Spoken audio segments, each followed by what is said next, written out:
L'affaire François Fillon est confiée à un juge d'instruction. Le parquet national financier vient de l'annoncer, il ouvre une information judiciaire. La justice estime donc avoir suffisamment d'éléments pour poursuivre l'enquête sur les soupçons d'emploi fictif de Pénélope Fillon comme attachée parlementaire et des enfants du couple, Marie et Charles Fillon. Cette décision ouvre la voie à une mise en examen de François Fillon. Avant l'élection présidentielle, impossible de l'affirmer, mais le candidat de la droite l'a déjà dit, il restera quoi qu'il arrive dans la course à l'Élysée, contrairement à ce qu'il avait affirmé dans un premier temps. Moins d'un mois après les révélations du Canard enchaîné, le parquet national financier, qui avait déjà exclu l'abandon des poursuites, écarte cette fois la possibilité d'une citation directe, c'est-à-dire d'un jugement rapide. Alors comment faut-il analyser cette décision d'abord sur le plan judiciaire? Bonsoir Dominique Verdaillan. Bonsoir. Dominique, quel est le message qu'il faut retenir derrière cette décision du parquet? Écoutez, il y avait plusieurs solutions. On le sait, il y avait le classement sans suite. Il avait été écarté la semaine dernière. Il y avait ce qu'on appelle la citation directe, c'est-à-dire on a suffisamment d'éléments et donc on renvoie François Fillon devant un tribunal correctionnel. C'est la troisième solution qui a été choisie, information judiciaire. Ça veut dire qu'on va confier le dossier à un juge. Il y a des éléments, mais il faut aller plus loin, dit le communiqué.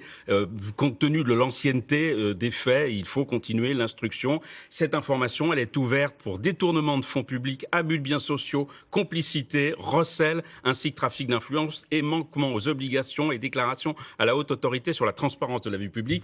Mais attention, elle est ouverte contre personne non nommée. Voilà. Ça va demander du temps?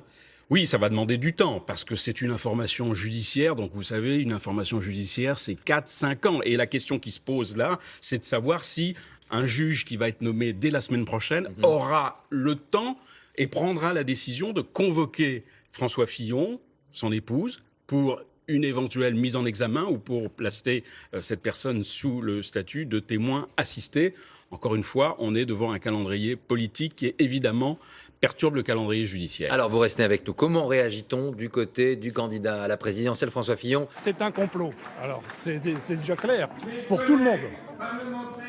C'est un complot qui a été ourdi déjà il y a un mois. Donc maintenant, on abandonne toutes ces histoires et on veut notre candidat. Voilà pour les premières réactions du côté de François Fillon. Bonsoir Nathalie Saint-Cric. C'est une décision de justice, judiciaire, mais c'est une décision politique. On est à quelques semaines de l'élection présidentielle. Est-ce que du côté de François Fillon, on l'avait finalement anticipé? Oui, on l'avait anticipé. On considère ce soir, on le disait toute la journée, que finalement cette solution est moins grave que le renvoi en correctionnel. Moins grave parce qu'ils considèrent tous que finalement la tempête est derrière eux.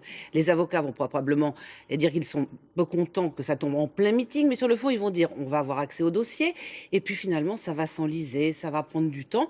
Donc ils se disent que finalement le plus dur est derrière eux et ils considèrent également que l'hémorragie dans les sondages, c'est-à-dire la chute de François Fillon, est stoppée et que, comme le disaient les militants qu'on a vus à Maisons-Alfort, eh bien finalement maintenant il y a un complot de la justice qui s'immisce dans le pouvoir politique et également le fameux tribunal médiatique et ça booste les militants et ils se disent que son socle va résister. Merci Nathalie. Juste Dominique, la position des avocats du côté de François Fillon? Écoutez, je suis en discussion avec eux. Et, ils ont cherché toute la journée à avoir l'information. Ils ne l'ont pas eu. Ils l'ont pas. Renvoi de presse, donc ils sont assez évidemment mécontents. Sur le fond, je ne sais pas ce qu'ils en pensent. Eux aussi avaient décidé de faire un communiqué qui devrait donc tomber dans la soirée, si ce n'est demain. Merci Dominique.